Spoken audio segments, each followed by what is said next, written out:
And now I'd like to show you how to make a different style of chili rellenos.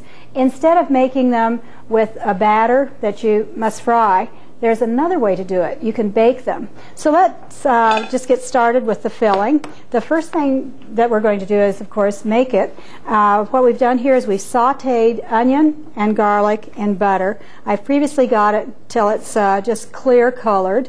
And the next thing, once it's clear or transparent, you just add the other vegetables. And we're starting with whole kernel corn.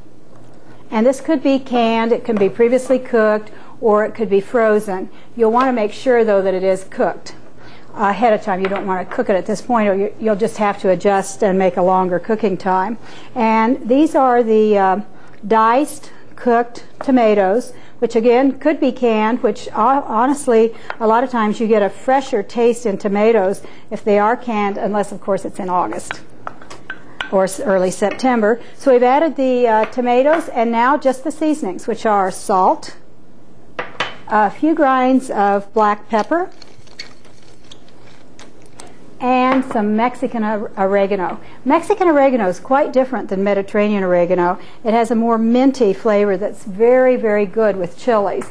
I always say if you don't have Mexican oregano, just leave it out, because Mediterranean will make your dish taste Mediterranean. So all we're doing now is we've got it on a medium heat, and I just want to stir it and cook it for approximately 15 minutes. After it's cooked about 15 to 20 minutes, the next step is you add the cheese. So let me tell you or show you what it looks like when we've already added the cheese. We just happen to have one that's already cooked.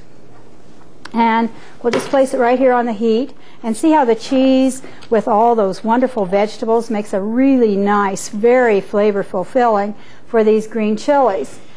And what you do here is you don't have to be so careful. You don't have to make one slit and poke the cheese in. In fact, what we do is we just take a knife and make a slit and open it all the way up. It's always extra nice if you can keep the green chili together on the bottom. And I'll just take and spoon it in. And you fill the chilies fairly generously with this filling. In fact, this filling is enough to make for 12 chilies, and we only have 6 here. And you just sort of get them as nice and generous as you'd like. And let me show you what the dish looks like once you have gone through all the steps. The last 2 steps of which are you add some light cream, like half and half. Just add this, and you just pour it over like so. And of course those others would have been stuffed. Add a bit of cheese, and then you bake it. You bake it until it's nice and kind of well blended together, and until the flavors are married and the green chilies are somewhat a little crisped. And then serve it with the cream sauce. And actually, if you bake it in an oven to table dish, you can just use the same dish for baking as well as serving. And I just put a tuck of romaine that I've cut the little points on.